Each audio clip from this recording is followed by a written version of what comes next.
public servants nga kita magapangabuhi sang simple kag hindi magarbo. Ti mga kauturan wala gid ini nagsulod sa ila nga kaisipan.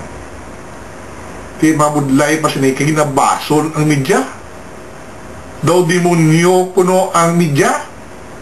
Malain kuno ang ginabuhat sang media nga as kuno nga sagi ini ginaukat kag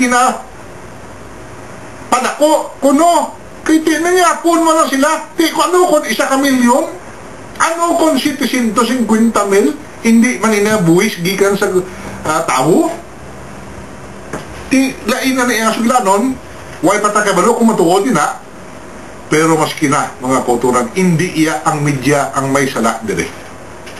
Kay ang media wala gid sang tuyo nga mangita sang mga dapat ibuyagyan nga malain kung wala sang malain nga natabo. Ang malain basini kay daw wala naga sinilanto ang ila nga mga ginapanugid, wala iya nagapalariho kundi nagdamo bagid ang hindi iya magpati sa ila.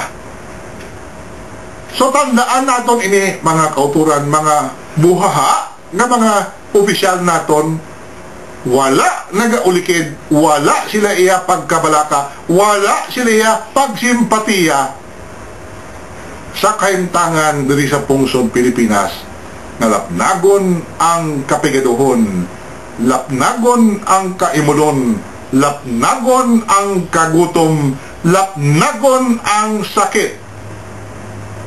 Kay para sa ila, ang ila lang, kag ila gid lang ginapanungdom, isa lang kabagay, kag ang ila lang kaugalingon nga pagkabusog kag pagkalipay.